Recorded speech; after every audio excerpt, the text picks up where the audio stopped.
Mi hijo y su esposa nos encerraron a mi marido y a mí en el sótano de nuestra propia casa, gritando, «Esto es nuestro ahora». Sentada en la humedad, oí a mi marido susurrar, «Silencio. No saben lo que hay detrás de esa pared».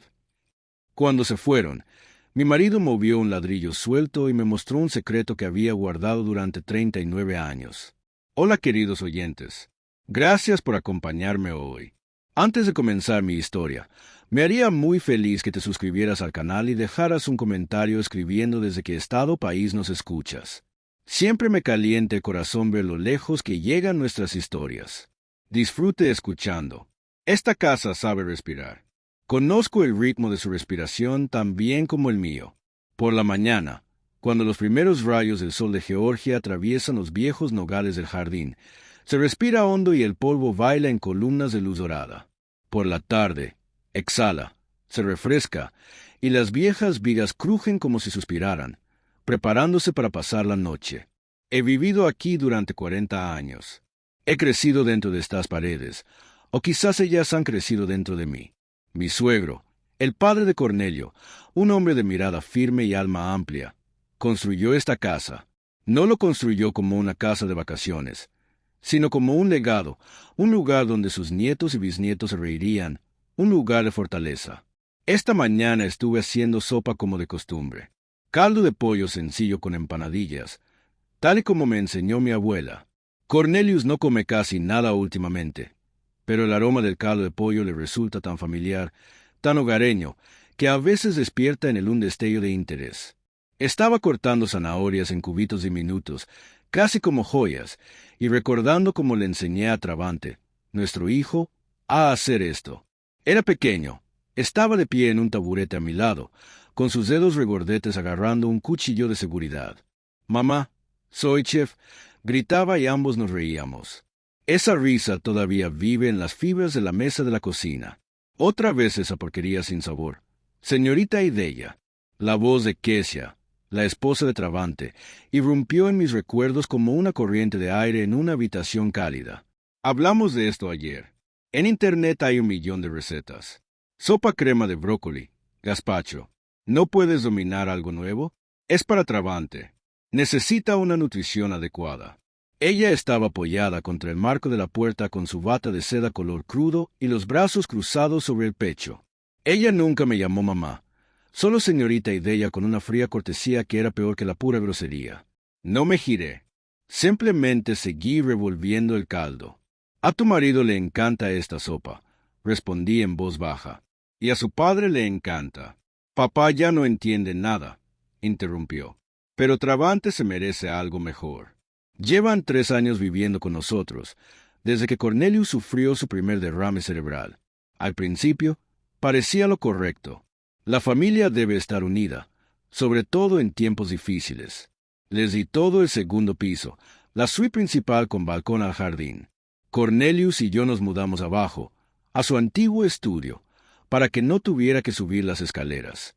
Poco a poco, sus cosas, sus hábitos, sus olores, el perfume penetrante de Kesia, la colonia ácida de Travante, empezaron a llenar el aire de esta casa. La semana pasada, movió el sillón del abuelo sin pedir permiso, el de los brazos desgastados donde mi suegro leía el Savannah Trabune. Lo empujó al rincón más oscuro y colocó en su lugar un artefacto blanco, sin alma, de metal y cuero. «No encaja con la decoración moderna», me dijo por encima del hombro. No dije nada entonces. Simplemente bajé alas. Noche en que todos dormían y acariciaban el viejo y agrietado cuero de la silla como se acaricia a un perro viejo y fiel. Recuerdo cómo Travante solía quedarse dormido en ella, en brazos de su abuelo. Como yo misma me sentaba en ella estando embarazada, leyendo libros de historia, soñando con volver a mi trabajo en los archivos cuando mi hijo creciera un poco, pero él seguía creciendo. Y entonces llegó Cornelius con su carrera, exigiendo atención constante, y mi sueño acumuló polvo silenciosamente como viejos tomos en el ático. Cornelius yacía en el estudio, mirando al techo. Su cuerpo se había debilitado, pero su mente, a veces brillaba con su antigua claridad, como una brasa en un fuego moribundo. Me acerqué, me senté a su lado y le tomé la mano. Su piel estaba seca y fina, como pergamino. ¿Cómo estás, mi amor? Susurré. Giró lentamente la cabeza. Sus ojos se clavaron en mí. Son ruidosos, exhaló. Sí, siempre eran ruidosos. Sus voces, sus discusiones sobre dinero, sus risas estridentes. Todo era ajeno a la vida tranquila y sobria de nuestro hogar. Travante bajó a almorzar. No me saludó. Se sentó a la mesa y enseguida se quedó mirando su teléfono. Le puse un tazón de sopa delante. Lo apartó. Mamá, tenemos que hablar. ¿En serio? Casey apareció al instante junto a él, sentada enfrente, con las manos cruzadas sobre la mesa. En sus ojos había ese brillo depredador que había aprendido a reconocer. Significaba que estaban tramando algo. Hemos estado pensando en la herencia y todas estas complicaciones. Burocracia, empezó Travante, sin apartar la vista de la pantalla. Mi padre está en un estado terrible. Para evitar problemas más adelante, debería cederme la casa ahora mismo. Una escritura de donación. Es solo una formalidad para simplificarlo todo. Sentí un frío intenso, no por las palabras en sí, sino por la naturalidad con la que las pronunció, como si me estuviera pidiendo que pasara la sal. No, dije, sin que me temblara la voz. Esta casa es de tu padre y mía. Mientras vivamos, todo seguirá igual. ¿Así que no quieres simplificar las cosas? Kesia se inclinó hacia adelante. ¿Quieres que tu único hijo corra por las oficinas gubernamentales más tarde, recogiendo certificados cuando, bueno, lo entiendes? Lo entiendo todo, respondí, mirándola directamente a los ojos. Y es precisamente por eso que la respuesta es no. Travante finalmente levantó la cabeza. No había amor filial en su mirada, solo irritación fría y furiosa, como si yo no fuera su madre, sino un obstáculo molesto en su camino. No entiendo cuál es el problema. Vivimos aquí. Cuidamos de papá. Vives en mi casa. Lo corregí. Cuido de papá. En ese momento, Cornelius apareció en la puerta de la sala. Estaba apoyado contra el marco, respirando con dificultad. Debió de haberlo oído todo. Su mirada era sorprendentemente clara. No me miraba a mí, sino a Travante. A ti. Su voz era débil, pero cada palabra resonó en el silencio que siguió. Eres una vergüenza para nuestro nombre. Una vergüenza. Esa palabra golpeó a Travante como el chasquido de un látigo. Vi su rostro contorsionarse. No era solo ira. Era la rabia de un hombre tocado en su punto más sensible. Su vanidad, su derecho a llevar el apellido Dubois, del que estaba tan orgulloso. Toda su vida se basó en ese apellido. ¿Qué? Gritó, saltando tan rápido que la silla cayó con estrépito. ¡Qué vergüenza! ¿Estás loco? Soy el único que continúa con este nombre. Esta casa es mía por derecho. Siempre debería haber sido mío. Dio un paso hacia su padre. Salté, interponiéndome entre ellos. Travante, para... No, suficiente. Estoy cansado de esto. Sus ojos estaban salvajes. Esto es nuestro ahora. Me agarró del hombro, no con dolor, pero con autoridad, y me empujó a un lado. Luego agarró a su padre por debajo del brazo. Cornelio era tan débil como un muñeco de trapo. Travante nos arrastró por el pasillo hasta la pesada puerta de roble que conducía al sótano. Travante, ¿qué estás haciendo? Grité, resistiéndome. Tendrás tiempo para pensar en tu comportamiento. Él gruñó. Abrió la puerta de golpe y el olor a humedad, y tierra fría nos golpeó la cara. Nos empujó bruscamente hacia el escalón más alto de la empinada escalera. Apenas me agarré a Cornelius para evitar que rodáramos hacia abajo. La puerta se cerró de golpe, sumergiéndonos en la oscuridad. El pesado cerrojo hizo clic desde el exterior. Nos quedamos en completo silencio. Solo se oía mi respiración entrecortada y la respiración débil y áspera de mi marido a mi lado. Me hundí en el frío escalón de piedra, abrazando a Cornelius. Las lágrimas no entraban. Todo se había entumecido. Años de servicio, años de amor, mi vida entera entregada a este chico, a esta casa, a esta familia. Todo terminó aquí, en este sótano oscuro y húmedo. Estaba roto, destrozado en pedazos. Y en ese silencio ensordecedor, en esa oscuridad absoluta de desesperación, oí el susurro tranquilo y tenso de mi marido. Presionó sus labios directamente contra mi oído. Sus palabras apenas eran audibles. «Cállate. No saben qué hay detrás de ese muro. Las palabras de mi marido perforaron la oscuridad y me quedé congelada, escuchando, por encima de nuestras cabezas.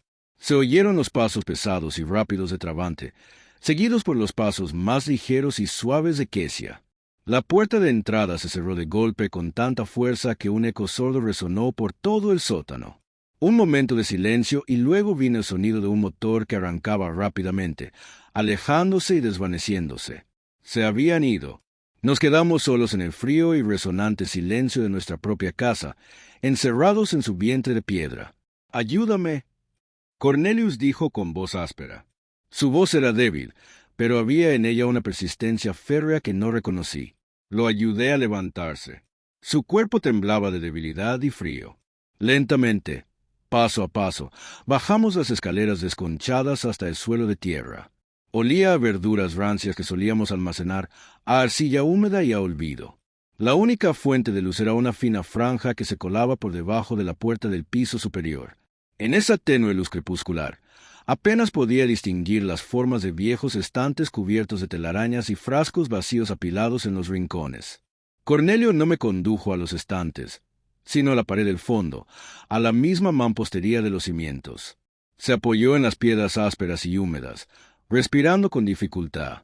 «Aquí», susurró. «Mi padre me lo mostró cuando tenía 18 años». Dijo, «Fue para el caso más extremo. Pensé que nunca llegaría». Pasó el hombro por la pared, buscando algo al tacto en la penumbra. Finalmente, se detuvo. «Aquí», presiona. «No tengo fuerzas». Toqué la piedra que él señaló. Uno de los toscos bloques de granito no parecía diferente de los demás, pero cuando presioné más fuerte, cedió y se deslizó hacia adentro con un suave sonido de raspado. Detrás de él se abrió un vacío cuadrado negro. Dentro de este nicho se escondía algo oscuro. Metí los dedos y sentí un metal frío y suave. Era una pequeña caja de hojalata, una vieja lata de tabaco, de esas que eran populares en mi infancia. Lo saqué. Era ligero, casi ingrávido. Regresamos a las escaleras y nos sentamos uno al lado del otro. Cornelio me quitó la caja. Sus dedos lucharon con el simple pestillo durante mucho tiempo. Finalmente, con un clic silencioso, la tapa se abrió. Esperaba ver algo. Fotografías antiguas. Tal vez algunas monedas de oro escondidas por mi suegro para un día lluvioso. Pero dentro no había nada brillante. Solo unos pocos papeles amarillentos doblados en 4. Cornelius sacó el documento superior y lo desdobló. Incluso con esa tenue luz, vi el sello oficial y la tinta violeta descolorida. Era un certificado de nacimiento. «Léelo», dijo Cornelius. Tomé el papel. Era frágil como una hoja de otoño. El nombre escrito en caligrafía me resultaba desconocido. Cassius Thorne, lugar de nacimiento, un hospital-prisión en Mississippi, un lugar de que solo había oído historias terribles. El nombre de la madre apareció rápidamente. Nombre del padre, Orión Thorne. «No lo entiendo», susurré mirando a mi marido. «Ese soy yo», dijo en voz baja. «Ese es mi verdadero nombre». Algo se rompió dentro de mí. Durante 40 años viví con Cornelius Dubois, hijo del estimado doctor Dubois, heredero de una famosa familia. Y ahora, esa frágil hoja de papel me decía que no conocía al hombre con el que había compartido una cama, creado un hijo y construido una vida. Sacó el siguiente documento, un decreto de adopción. Thorne de Cass, adoptado por el ciudadano Dubois, Langston James. Al nuevo hijo se le asigna el apellido Dubois y el nombre Cornelius. Todo estaba certificado con sellos oficiales secos. El último objeto en la caja no era un documento oficial, sino una carta escrita con la letra familiar y segura de mi suegro. Cornelio me lo entregó. «Hijo», leo mentalmente, luchando por distinguir las palabras en la oscuridad. «Si estás leyendo esto, significa que han llegado tiempos oscuros y es probable que me haya ido. Nunca te dije toda la verdad por miedo a que te destrozara la vida. Tu padre, Orión Thorne, fue un científico brillante, un hombre honesto y valiente. Pero en nuestro país, la honestidad y el coraje a menudo se convierten en un delito. Fue calumniado, tildado de amenaza a la seguridad nacional, de traidor y pereció en prisión. Yo era su amigo y colega. Le prometí que no dejaría que su hijo se perdiera. Te adopté, Te di mi nombre, mi familia, para protegerte, para borrar la marca de hijo de un traidor. Vive con dignidad, Cornelio. Lleva el nombre Dubois con honor. Pero nunca olvides que sangre corre por tus venas. La sangre de un hombre valiente. Leí hasta el final y doblé la carta lentamente. El frío que había comenzado en el sótano ahora venía desde adentro. Me dio frío hasta los huesos. Todos estos años, Cornelio vivió con ese secreto. Temía la sombra del pasado. Protegió un nombre que no era suyo por derecho de nacimiento. Y Travante, nuestro hijo, construyó toda su vida, todo su orgullo, en este nombre. Se jactaba de su abuelo, el médico, de su pedigrí, de su herencia, una herencia que no existía por sangre. Todo el dolor, toda la humillación de los últimos años, todos los insultos que había tragado como medicina amarga. Todo de repente se comprimió en un solo punto en mi pecho, pero no explotó en un grito o en lágrimas. Se congeló y se convirtió en un cristal helado, perfectamente transparente. Y en sus frías facetas vi todo con una claridad deslumbrante. Yo era un archivista. Trabajé con documentos, con hechos, con historias que la gente intentaba olvidar o reescribir. Sabía el valor de la verdad encerrada en papel amarillento. Y lo que ahora tenía en mis manos no era solo un secreto familiar. Era un arma. Era poder. Poder absoluto e innegable. Nos sentamos en la oscuridad durante 2, quizás 3 horas. El tiempo perdió su flujo. Cornelio se quedó dormido, apoyando su cabeza en mi hombro, exhausto por la tensión. Me quedé sentado inmóvil, mirando fijamente la oscuridad, y mi mente, por primera vez en años, trabajaba con precisión y en silencio como una máquina bien engrasada. Se formó un plan, lógico y frío. Por fin se oyó ruido en el piso de arriba. El perno se deslizó hacia atrás con un ruido seco. La puerta se abrió de golpe y una luz brillante me golpeó los ojos. Travante se encontraba en el umbral. Su cara era de suficiencia. «Bueno, ¿lo has pensado bien?», preguntó con una mueca de desprecio. «Padre, ¿se siente mal? ¿Debería llamar a una enfermera?». Estaba claramente jugando con la magnanimidad. Era parte de su juego.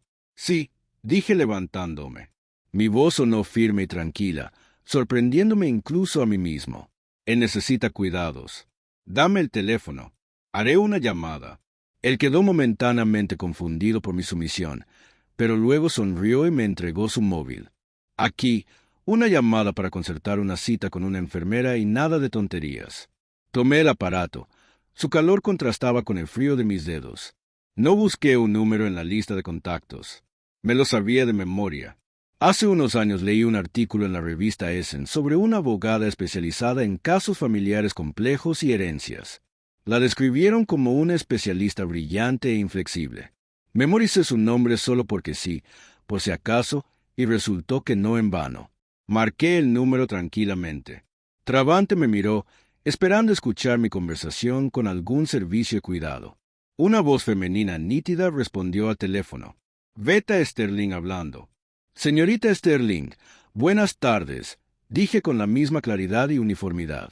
«Mi nombre es Idalia Dubois. Necesito urgentemente vuestra ayuda». Concerté una reunión con Val Sterling y, sin cambiar mi expresión, le devolví el teléfono a mi hijo.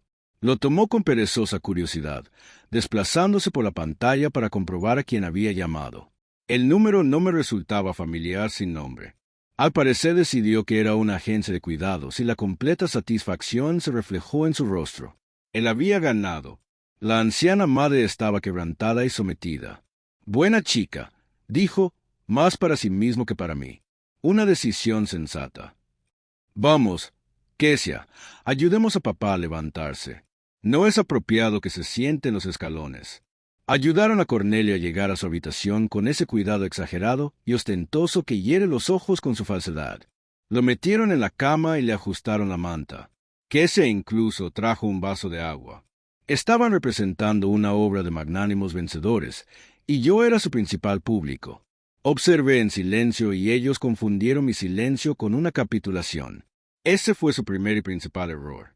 En los días siguientes reinó en la casa un silencio extraño y antinatural. Realicé mis tareas con precisión mecánica. Cocinaba caldos para Cornelius, limpiaba habitaciones, lavaba la ropa. Me movía por la casa como un fantasma, una sombra de mí mismo, y eso les venía perfecto. Dejaron de fijarse en mí, tal como uno fija su atención en los muebles viejos. Me convertí en parte del interior, conveniente y silencioso. Y esto me dio lo que antes no tenía, la oportunidad de escuchar y ver. Dejaron de esconderse. Decidieron que podían hablar de todo delante de mí. Después de todo, un espíritu quebrantado es incapaz de resistir. Una mañana, durante el desayuno, mientras servía galletas en silencio, Kesia, hojeando una revista de papel satinado, le dijo a Travante: «Cariño, he estado pensando. Esa pared entre la sala y el estudio de papá no soporta mucho peso. Si la derribamos, tendremos un espacio enorme, un estudio. Podemos poner una barra de mármol blanco aquí mismo». Me quedé paralizada un momento con la sartén. La pared que quería demoler. El escritorio de mi suegro estaba contra esa pared donde escribió sus últimos diarios médicos. Contra esa pared, Cornelius le enseñó a pequeño Travante a escribir sus primeras letras. Allí, en el papel pintado. Si te fijabas bien, aún se distinguía una tenue marca de lápiz. La altura de nuestro hijo a los 5 años. Ella hablaba de ello como si fuera solo un estorbo molesto de camino a la barra. «Gran idea», respondió Travante, sin levantar la vista de su café. «El estudio estará libre pronto de todos modos». «¿Y la biblioteca?» «Bueno, los libros se pueden vender como chatarra o reciclar. ¿Quién los lee? Hoy en día, libros reciclados que mi suegro coleccionó toda su vida. Ediciones raras sobre la historia negra, volúmenes encuadernados en cuero con relieve dorado, libros firmados por las grandes mentes del Renacimiento de Harlem, reciclados». Coloqué el plato de galletas sobre la mesa. Mis movimientos eran fluidos.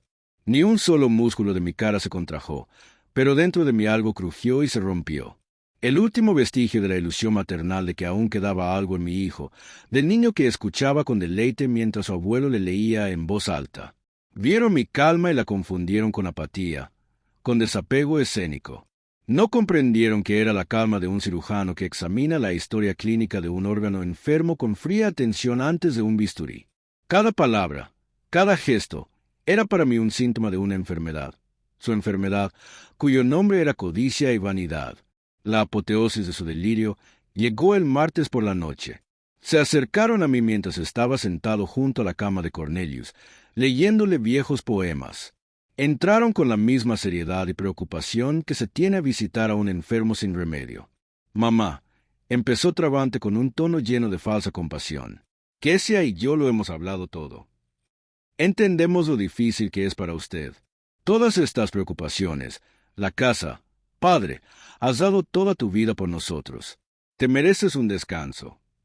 Kesia intervino de inmediato, colocando su mano con manicura en mi hombro. El roce fue leve, pero sentí el frío filtrarse bajo mi piel. «Encontramos un lugar maravilloso para ti, señorita Idalia.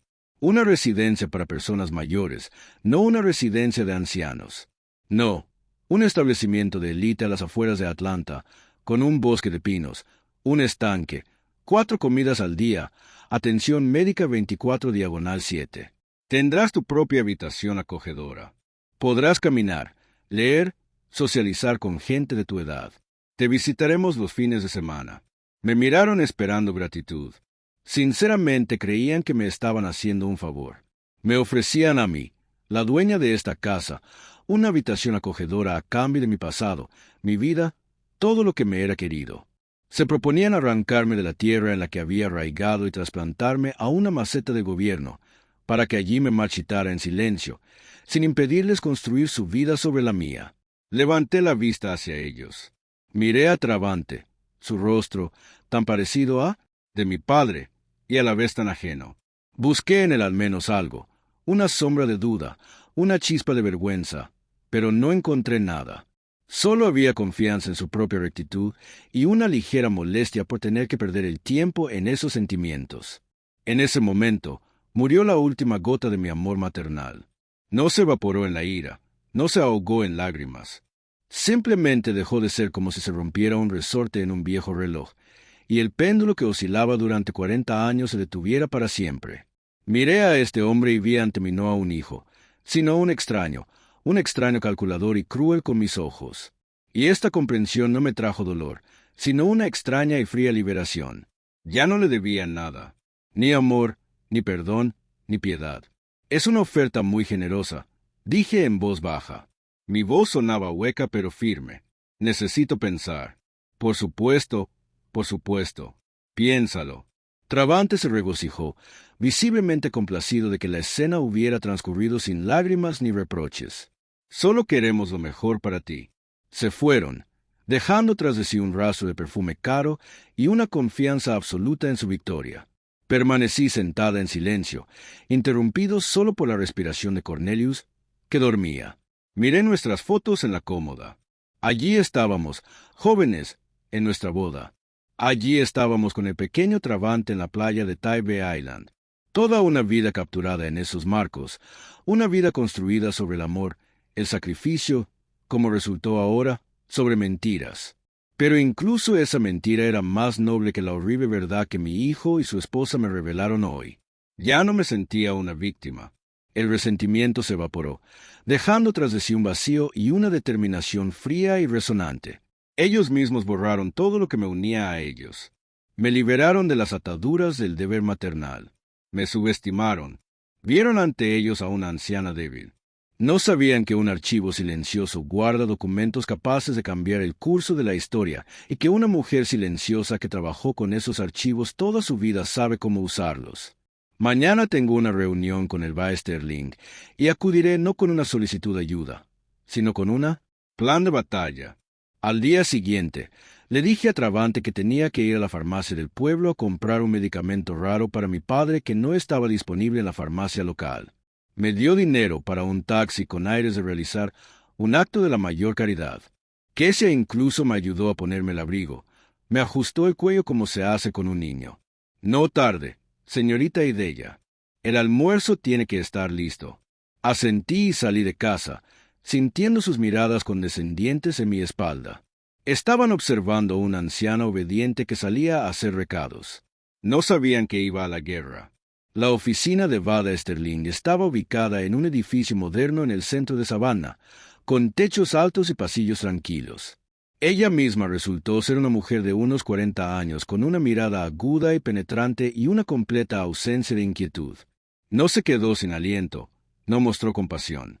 Escuchó, hablé con serenidad y sin emoción, exponiendo los hechos, la humillación, las exigencias, la escritura de donación, la sótano. Cuando terminé, guardó silencio unos segundos, mirándome. ¿Tiene algún documento que confirme sus derechos sobre la casa?, preguntó finalmente. Su voz era tranquila, pero se notaba la dureza en ella. Tengo algo más importante, respondí y saqué la caja de hojalata de mi bolso. Dejé su contenido sobre la mesa pulida. El certificado de nacimiento a nombre de Cassius Thorne, el documento de adopción, la carta de mi suegro. Vada se puso las gafas y comenzó a estudiar los papeles. Leyó despacio, con atención, como si absorbiera cada palabra. Vi su expresión cambiar. El interés profesional dio paso a la sorpresa, y luego la concentración de un estratega que ha recibido una carta ganadora. Levantó la vista hacia mí. Ya no había simple preocupación en ellos. Había entusiasmo.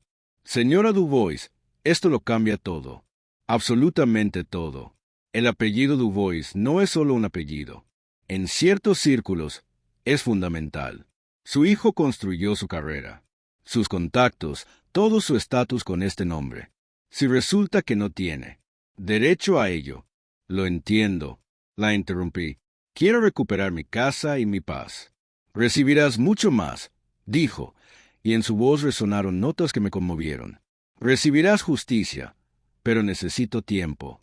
Necesito comprobar algunos detalles.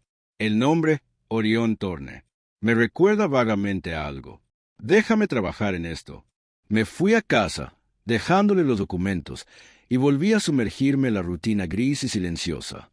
Travante y Kesia, al ver que ya no sacaba el tema de la residencia de ancianos, decidieron que me había resignado y simplemente esperaba mi destino. Ya se comportaban como dueños de pleno derecho. Kesia encargaba catálogos de muebles. Por las noches, se sentaban en la sala de estar a discutir en voz alta qué tono de gris combinaría mejor con las paredes de su futuro estudio. Pasé sin detenerme, pero cada palabra que decían se grababa en mi memoria, convirtiéndose en otra piedra en los cimientos de mi determinación. Pasó una semana de espera lenta y tensa, y entonces Vade Sterling me llamó al viejo teléfono fijo cuando Travante y Kesia no estaban en casa. «Señora Dubois, ¿puede hablar?» Su voz era tensa. Se percibía una emoción contenida. «Sí, estoy solo. Tengo noticias impactantes». Revisé los archivos, no oficiales, por supuesto.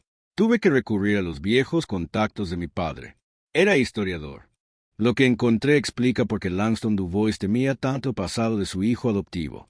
Hizo una pausa y la oí contener la respiración. Orion Thorne no era solo un disidente político. Es una palabra demasiado suave. Fue uno de los principales físicos teóricos de su tiempo, un genio destinado a grandes cosas. A finales de los años 60, formó parte de un proyecto de importancia nacional, pero tenía sus convicciones. Se negó a participar en un desarrollo que, en su opinión, podría conducir a una catástrofe. Intentaron convencerlo y luego lo obligaron. No cedió y luego lo quebraron. Fabricaron un caso. No solo lo acusaron de disidencia, lo acusaron de traición, de pasar información secreta a la inteligencia extranjera. Escuché y el frío que se había instalado en mí en el sótano pareció convertirse en hielo que me aprisionaba las entrañas. Hubo un juicio a puerta cerrada, continuó Bad. Su nombre fue borrado de todas partes, de las publicaciones científicas, de las listas de empleados del instituto. Es como si nunca hubiera existido. Pero en los estrechos círculos académicos y gubernamentales, su nombre aún se recuerda no como el de un científico, sino como el de un traidor, una marca, una mancha que en esos círculos no se borra ni siquiera después de una generación. Guardé silencio, sin aliento. Me dejé caer en una silla. ¿Entiende lo que esto significa, señora Dubois? La voz de Vade se volvió más baja, pero más clara. Su hijo Travante construye su negocio sobre conexiones. Se enorgullece de su linaje, sus socios, sus clientes. Son personas para quienes la reputación, la pureza de nombre, la continuidad de generaciones lo son todo. Hace negocios con el nieto del renombrado Dr. Dubois. Y ahora imaginen qué pasará con su negocio, con su posición en la sociedad, cuando se descubra que en realidad es el nieto de Orion Thorne, un hombre cuyo nombre para ellos es sinónimo de traición. Allí estaba. Esa era el arma en la que había pensado. Pero resultó no ser solo una pistola. Era una bomba. Una bomba capaz no solo de recuperar mi casa, sino de destruir el mundo entero que mi hijo había construido con tanto esmero. Esto no solo lo despojará de su herencia. Vader terminó. Esto lo destruirá social, profesional y económicamente. Se convertirá en un paria, un marginado. Para él y su esposa, eso es peor que la muerte. Colgué el teléfono. Me senté en la cocina en silencio. El sol brillaba a través de la ventana. Un geranio florecía en una maceta en el alféizar. Todo era como siempre, pero el mundo había cambiado. Lo que estaba en juego en este juego era tan importante. Ya no se trataba de una casa vieja y una madre humillada. Se trataba de la destrucción total de la vida de mi hijo.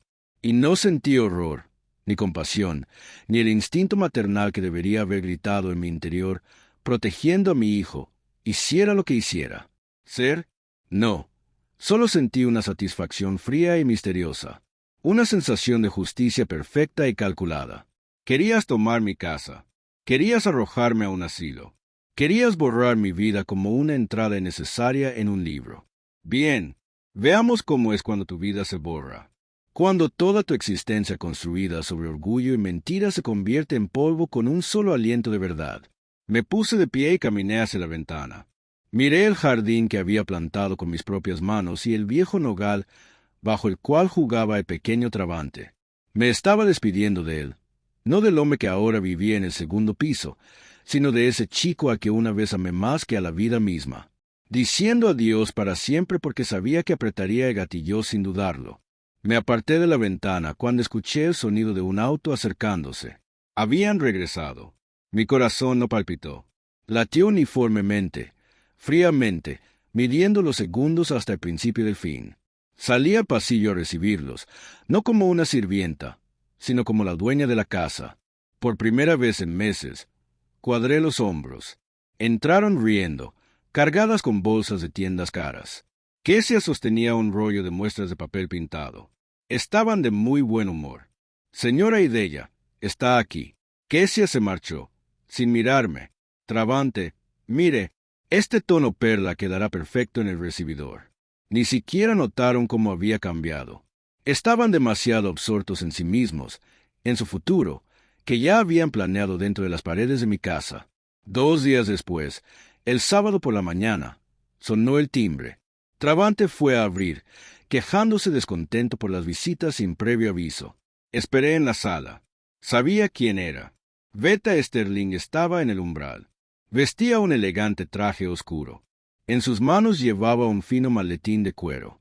Detrás de ella había un hombre con aspecto oficial, un mensajero de un bufete de abogados. —¿Duba Travante Cornelius? —preguntó Vada con un tono serio y serio. —Sí. ¿Y tú quién eres? —preguntó Travante con una mirada cautelosa. La miró con una mirada evaluadora. —Mi nombre es Vada Sterling. Represento los intereses de la propietaria de esta casa, Idelya Dubois. Esto es para ti. Le entregó un sobre grueso. Travante lo tomó confundido. Me miró, luego volvió a mirar a Vad. Su rostro expresaba total desconcierto. —¿Dueño? ¿Qué dueño? Esta es la casa de mi familia. Te pediría que te familiarizaras con el documento, respondió Vade con frialdad. Kesia salió de su habitación, atraída por las voces. Al ver a la extraña mujer, frunció el ceño. Travante abrió el sobre con irritación. Empezó a leer y vi que el color se le desvanecía lentamente del rostro. Primero el desconcierto dio paso a la ira y luego rió a carcajadas, histéricamente. ¿Desalojo? Se rió. —Mamá, ¿es esta tu broma? ¿Contrataste a esta actriz para asustarnos? Esto es simplemente ridículo. Kesia le arrebató el papel y lo recorrió con la mirada. Su rostro también se torció en una mueca de desprecio. Idelya, pensamos que habías caído en la apatía, pero resulta que decidiste jugar al drama. Muy lindo, pero no tenemos tiempo para esto. Se volvió hacia Vad. Señorita, me temo que mi suegra la ha engañado. Es una persona mayor, un poco loca aquí. Con un heredero triunfal, se dirigió al aparador, sacó una carpeta de un cajón y un documento. Aquí está el documento real, la escritura de donación. La casa pertenece a mi esposo, Travante Dubois, así que puede usar sus papeles como le parezca. Le entregó el documento a Vad. Vad lo tomó sin siquiera mirarme. Levantó el papel a la luz y lo estudió con atención. Vi su rostro tranquilo y concentrado. Interesante documento, dijo finalmente, devolviéndoselo a Cecia. Especialmente interesante es la firma de la señora Dubois. Tan fresca y el sello notarial. Conozco a este notario, el señor Henderson. Es una lástima que falleciera hace 2 años. Debió de ser un documento muy complejo si tuvo que notificarlo desde el otro lado. Un silencio resonante se apoderó de la habitación. Las risas se congelaron. Los labios de Travante. Kesia miró a Vad. Se quedó blanca como un papel. —¿Qué? ¿De qué estás hablando? Tartamudeó. Me refiero a que este documento es una falsificación torpe, muy torpe. Continuaba con calma, mirando a Kesia directamente a los ojos. Los forenses lo demostrarán en un día, y entonces no hablaremos de desalojo, sino de hurto mayor y fraude. Eso es un delito grave. Varios años de prisión. Travante dio un paso adelante.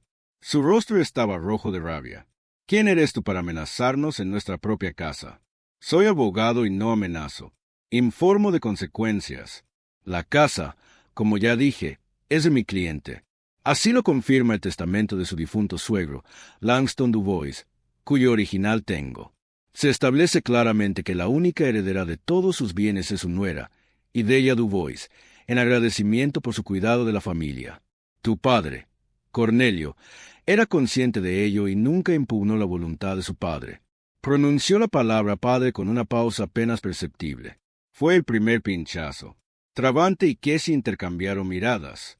En sus ojos, por primera vez, no vi ira ni desprecio, sino miedo. Verdadero miedo animal a una bestia acorralada. Se dieron cuenta de que no se trataba de demencia escénica. Este no fue el acto impulsivo de una mujer ofendida. Este fue un ataque bien planeado. Lo disputaremos, gritó Travante. Demostraremos que ella es incompetente, que la engañaste. Soy el único Dubois, el heredero directo. Tengo derecho a esta casa. Vade Sterling asintió lentamente como si esperara exactamente esas palabras. Ella dio un paso adelante. Su voz se volvió más tranquila, casi confidencial, pero aún más siniestra por ello. Ciertamente, usted puede intentar iniciar un proceso judicial para impugnar el testamento. Pero tenga en cuenta, señor Dubois, que para impugnar el testamento de Langston Dubois, primero tendrá que demostrar ante el tribunal que tiene derecho legal al mismo, que usted, como usted dice, es un heredero directo, y por eso hizo una pausa nuevamente, dejando que cada palabra se absorbiera en el aire. Será necesaria una aclaración completa y pública de la genealogía de la familia Dubois con todos los exámenes genealógicos necesarios y el descubrimiento de documentos de archivo para establecer, por así decirlo, la pureza de la línea familiar. Ella se quedó en silencio, y en ese silencio escuché mi propio corazón latir fuerte. Ella no dijo nada directamente. Ella no mencionó el nombre de Thorne. Ella no habló de traición. Ella simplemente tiró esa frase sobre la mesa. Aclaración completa y pública de la genealogía. Y esa frase explotó en la habitación como una bomba silenciosa. Kesue se tambaleó y agarró el respaldo de una silla. Su rostro expresaba horror y completa falta de comprensión. Pero Travante lo entendió todo. No conocía los detalles. Él no sabía toda la verdad. Pero escuchó las palabras de Vader una amenaza dirigida al corazón mismo de su mundo, a la base de su identidad. Palideció tanto que sus labios se pusieron azules. Me miraron a mí, a la mujer tranquila, de cabello gay, que había permanecido en silencio junto a la chimenea todo ese tiempo. Y en sus ojos, finalmente vi lo que había estado esperando. No solo miedo, sino realización.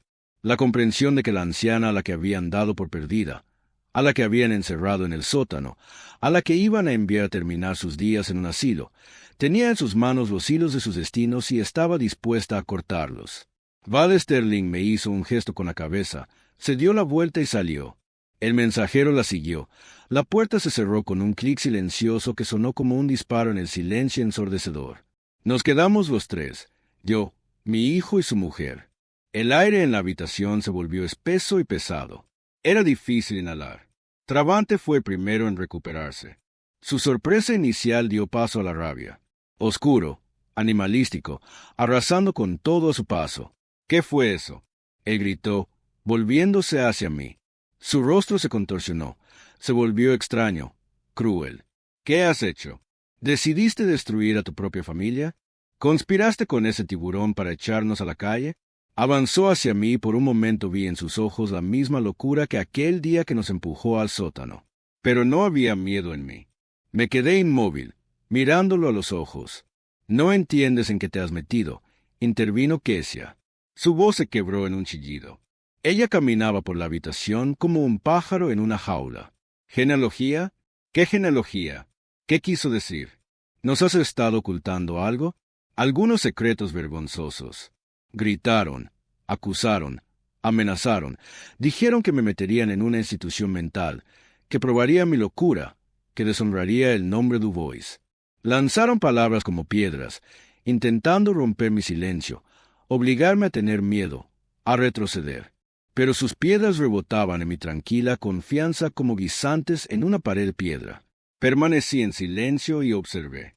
Dejé que su furia se apagara, se convirtiera en cenizas. Y cuando el torrente de amenazas se secó, cuando se quedaron en silencio, respirando con dificultad, agotados por su propia ira, la táctica cambió. Vieron que no me podían tomar con gritos y fuerza. Y entonces decidieron tocar otras cuerdas, aquellas que creían que aún resonaban en mi alma. Kesia fue la primera en hundirse en una silla y cubrirse la cara. Sus hombros temblaron en sollozos silenciosos. Fue un acto, lo sabía, pero un acto hábil. «Señorita Ireya, mamá», sollozó. «¿Cómo puede ser esto? Somos familia. Te amamos. Queríamos lo mejor. Pensamos en tu futuro, en tu tranquilidad. Sí, quizá nos equivocamos. Nos pusimos calientes. ¿Pero vale la pena destruirlo todo por esto?»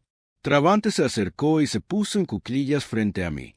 Intentó tomarme el codo, pero me aparté un poco y él retiró su mano. Él me miró. Ya no había rabia en sus ojos. Ahora, un dolor fingido y un dolor filial salpicaban allí. Mamá, dijo en voz baja, con sentimiento, recuerda todo lo que pasó. Recuerda cómo me criaste. Me lo diste todo. Sacrificaste tu carrera, tus sueños por mí para que me convirtiera en quien soy. ¿De verdad puedes destruir todo eso tú misma ahora? Todos esos sacrificios fueron solo para echarme de mi propia casa al final. Habló de mis sacrificios. Él, que nunca los había apreciado en su vida. Él, que los dio por sentados. Ahora los sacaba como una vieja pancarta polvorienta que intentaba esconderse tras ella. Soy tu hijo, mamá. Su voz tembló, y esta vez pareció casi sincera. El miedo es un buen actor. Tu única sangre, tu continuación. Todo lo que hago, lo hago por el futuro de nuestra familia, nuestro nombre, para que el apellido Dubois suene aún más fuerte. Ese también es tu honor. El honor de mi padre, el honor de mi abuelo. Habló y lo miré. Y por primera vez en todo este tiempo, sentí algo más que ira fría y determinación. Era lástima, una lástima profunda, penetrante, casi insoportable. No por mi hijo, pero por este hombre sentado a mis pies.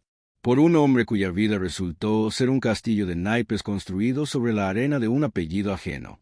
Se aferró con tanta desesperación a este nombre, a este mito, porque no tenía nada más. Sin el apellido Dubois, no era nadie. Esperó una respuesta. Esperó lágrimas, reproches, tal vez incluso perdón. Esperó que su corazón maternal flaqueara. Pero estaba en silencio. Se había convertido en piedra ese día en el sótano.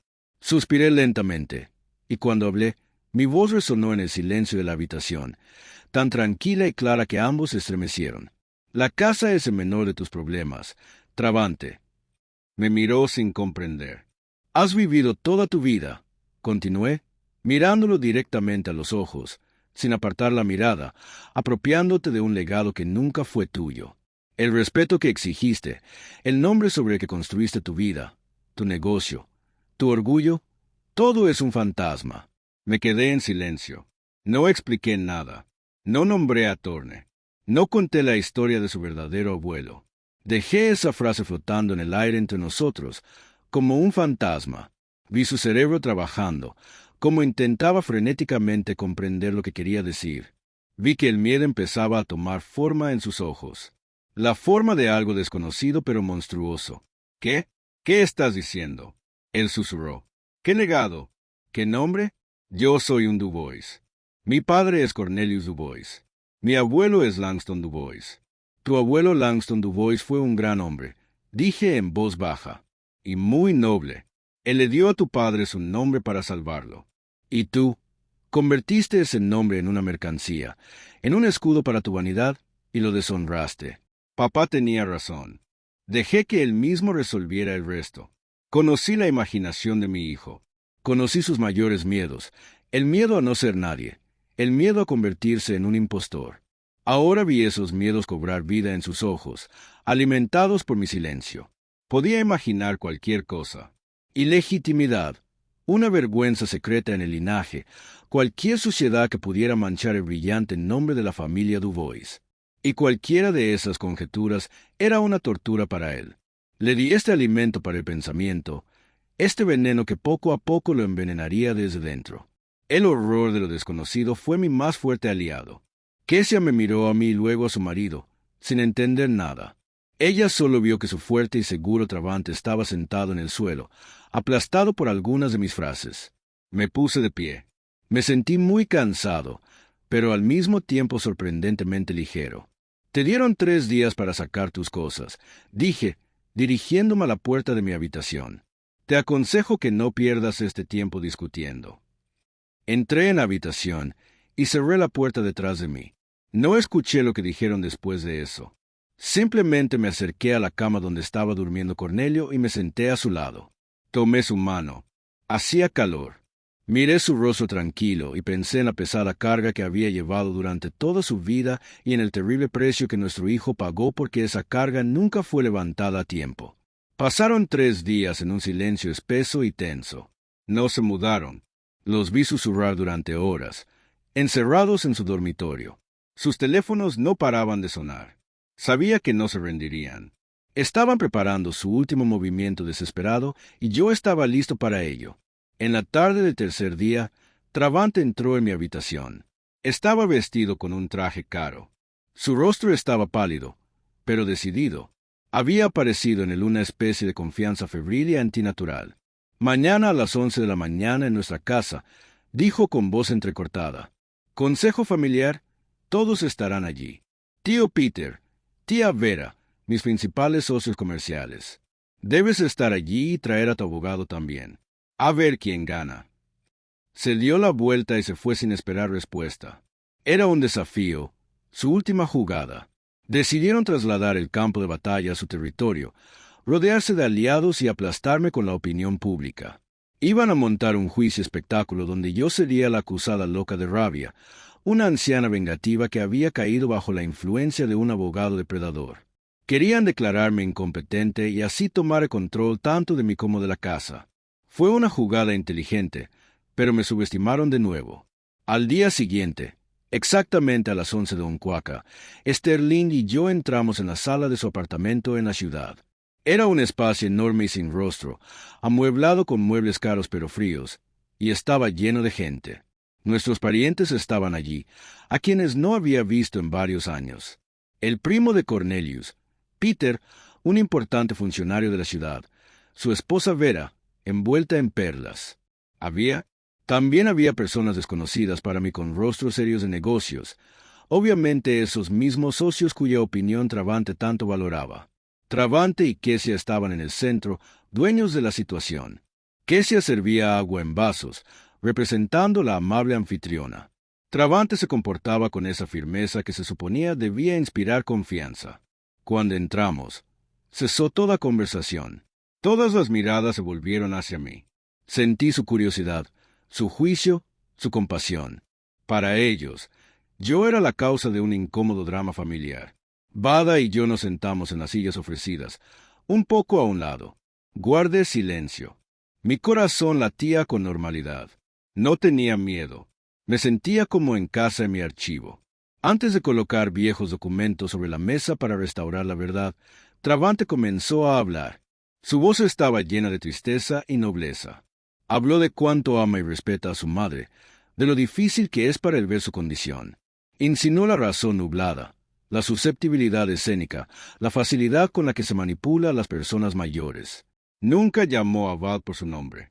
Solo habló de esta mujer, una abogada sin escrúpulos que se había ganado la confianza de un enfermo para lucrarse. Contó cómo él y Kesia cuidaban de su padre y su madre, cómo querían asegurarles una vejez tranquila y segura en las mejores instalaciones. Su discurso era calibrado. Cada palabra daba en el clavo. Pintó una imagen en la que él era un hijo cariñoso y sufriente, y yo una madre engañada e ingrata. Habló largo y tendido. Los familiares asintieron con compasión. Los socios observaron con comprensión. Vi cómo la balanza se inclinaba a su favor. Casi había ganado. Cuando terminó, un silencio denso se apoderó de la sala. Travante me miró con un triunfo apenas disimulado. Eso es todo, dijo, extendiendo las manos. Solo queremos proteger a mamá de sí misma y de la influencia externa. Estamos hablando de tutela. De lo contrario, ella hará cosas tontas. Se privará a sí misma y a su padre de un techo sobre sus cabezas. Entonces Val se puso de pie. Ella no discutió ni puso excusas. Ella caminó tranquilamente hacia la mesa en el centro de la habitación. Todo lo que dijo el señor Dubois es muy conmovedor, comenzó con voz serena. Pero pasemos de las emociones a los hechos. Los hechos son cosas testarudas. El señor Dubois afirma que actúa en interés de su madre, por temor a que ella pierda la casa. Pero aquí hay un documento. Sacó una copia de la escritura falsificada de su maletín y la colocó sobre la mesa. El documento que el señor Dubois y su esposa presentaron como base de sus derechos sobre la casa. Un documento según el cual la señora Dubois ya perdió su casa. Ella hizo una pausa, y aquí colocó otra hoja al lado. Es la conclusión de un análisis de escritura que confirma que la firma es falsa y un certificado de los archivos de colegio notarial que indica que el notario que supuestamente certificó este papel murió 2 años antes de que se firmara. Un murmullo recorrió la habitación. El tío Peter frunció el ceño y se quitó las gafas. Los socios de Travante intercambiaron miradas. La imagen del hijo amoroso empezó a resquebrajarse. Todas estas son insinuaciones. Travante gritó, pero ya no había confianza en su voz. Estos son documentos. Vada lo interrumpió. Y ahora, con su permiso, mi clienta hablará. Ella no necesita tutela. Ella necesita ser escuchada. Todas las miradas se volvieron hacia mí nuevamente. Me levanté lentamente. No miré a Travante. Miré las caras de las personas en esa sala. Buenas tardes, dije. Mi voz no tembló. Era la voz de un archivista acostumbrado a hablar de hechos. Mi hijo habló del legado de honor de la familia Dubois. Dediqué toda mi vida a servir a esta familia y preservar su historia. Por lo tanto, permítanme aclararlo. Saqué otra carpeta de mi bolso. El legado no es solo una casa y dinero. Es ante todo memoria y verdad. Aquí coloqué la carta de mi suegro sobre la mesa. Esta es una carta de mi suegro, Langston Dubois, a su hijo adoptivo, mi esposo Cornelius. Escribe sobre el amor, sobre el deber, sobre la nobleza. Escribe sobre cómo salvó a un niño huérfano dándole su nombre. Este es el verdadero legado de la familia Dubois. Amor y autosacrificio. Hablé con calma y les expliqué la historia de mi familia. Como el solitario. Les dije la verdad, no toda. No nombré a Orión Torne. No hablé de traición. El honor de la familia, incluso el de una como esta, no quería mancharlo públicamente.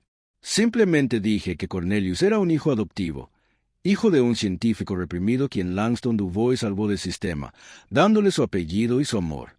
Langston me dejó esta casa. Señalé la copia del testamento porque creía que preservaría su espíritu, el espíritu de una familia construida no sobre sangre sino sobre amor. Y mi hijo, cuando miró a Travante por primera vez, decidió que su derecho a esta casa se basaba en un papel falso. Me quedé en silencio, y en ese silencio todo se hizo evidente. Yo no acusé. Simplemente justapuse dos documentos. De un lado, una carta que respira amor y nobleza, la verdadera historia de la familia. Por otro lado, un hecho falso que respira codicia y engaño. Contrasté el legado genuino con el derecho. Fue el final. Lo vi en sus caras. El tío Peter se levantó lentamente. Caminó hacia la mesa, tomó la carta de mi suegro y la leyó. Luego miró a Travante con tal desprecio que éste se encogió. Los socios comerciales se levantaron silenciosamente de sus asientos y sin despedirse, se dirigieron a la salida. No querían tener nada que ver con un hombre que no solo resultó ser un estafador, sino que no era un verdadero Dubois. Su capital principal, su nombre convertido en polvo ante sus ojos. Kesia se quedó agarrando el brazo de su marido. Su rostro estaba gris por el horror. Ella miró a los invitados que se marchaban hacia las ruinas de su mundo, y creo que en ese momento ella lo odió. Travante se encontraba en medio de la habitación completamente solo. Estaba destrozado, destruido, y no por un tribunal ni por la policía. Fue destruido por la verdad que yo, cuidadosamente, como un archivista, había sacado a la luz. Su última jugada resultó en una ejecución pública que él mismo había organizado. Fue expuesto como un impostor cruel y codicioso ante todos cuya opinión era más querida para él que la vida. Estaba total y definitivamente destrozado. Me giré y, sin mirar a nadie más, salí de la habitación. Bud me siguió. Bajamos en silencio a la calle donde nos esperaba el aire fresco de primavera. Nunca me había parecido tan fresco y limpio. No nos dijimos ni una palabra. Todo ya estaba dicho. Han pasado 6 meses. El otoño ha llegado con todo su esplendor, tiñendo el jardín de oro y carmesí. La casa se ha vuelto muy tranquila. Este silencio ya no me deprime. Fue curativo como una compresa fría sobre una herida. Estaba lleno de luz que penetraba por las ventanas limpias, el olor de las nueces y el suave tic-tac del viejo reloj de la sala de estar. Cornelius falleció a finales del verano, tranquilamente mientras duerme en su cama. Su corazón exhausto simplemente se detuvo. Le sostuve la mano hasta el final.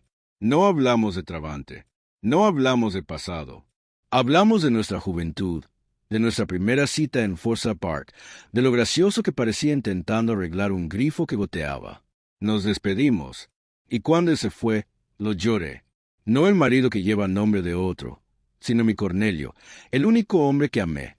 Lo enterré junto a su padre adoptivo, Langston Dubois.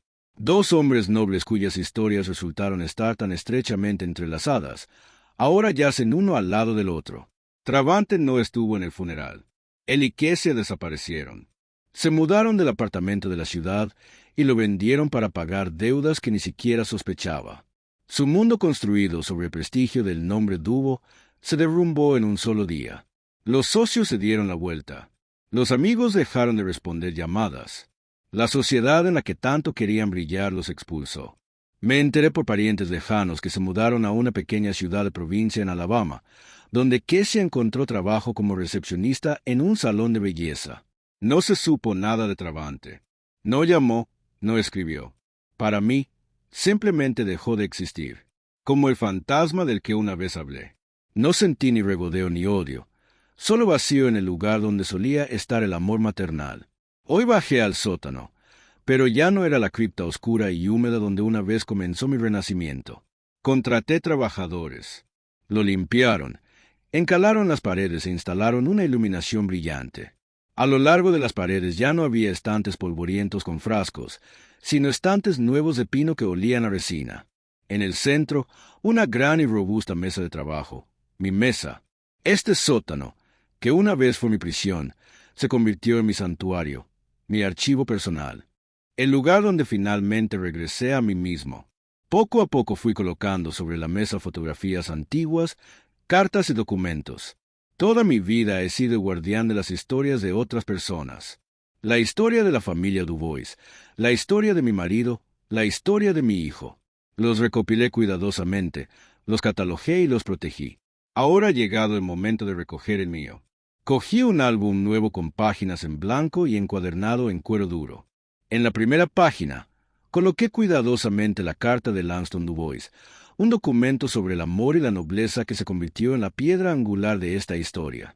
A su lado coloqué una fotografía. No es una foto de mi boda, ni con mi hijo, sino otra pequeña en blanco y negro tomada hace muchos años. En ella, una joven con gafas y pelo corto está sentada ante un escritorio repleto de viejos tomos, mirando la lente con deleite. Esa era yo, y de ella, una estudiante de historia de 20 años en Spelman College, enamorada de su profesión, llena de esperanzas y planes. El yo que me había enterrado bajo los escombros de las obligaciones y los sacrificios familiares. Miré a esta chica y sonreí. Había estado caminando de regreso hacia ella durante tanto tiempo. A través de 40 años de servir a los demás, a través de la traición y el olor, a través del frío del sótano, finalmente la encontré. Ya no era solo un guardián. Me convertí en autor. El autor de mi propia historia en la que yo mismo decidí que era importante y que debía dejarse en el pasado. No taché nada, ni la alegría de la maternidad, ni la amargura de la decepción. Pero ahora los acentos los pongo yo mismo. Le di a los acontecimientos el significado que consideré verdadero. Terminé mi trabajo y caminé hacia la pequeña ventana alta del sótano que los trabajadores habían cortado a petición mía. Miraba directamente hacia el jardín. Desde aquí abajo el mundo se veía diferente. No vi los troncos de los árboles, sino sus raíces hundidas en la tierra. Vi hojas caídas que se convertirían en tierra para nueva vida en la primavera. Coloqué una taza de té caliente en el alféizar de la ventana.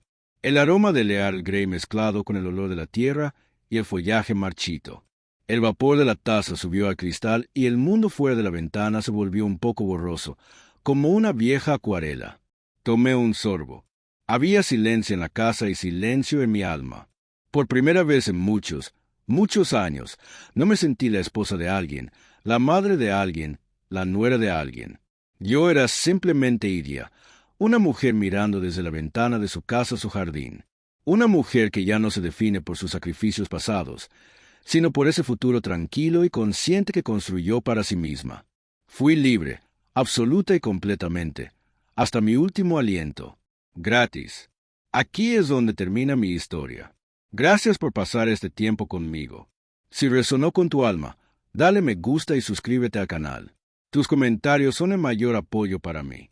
Te deseo paz en tu corazón y calidez en tu alma.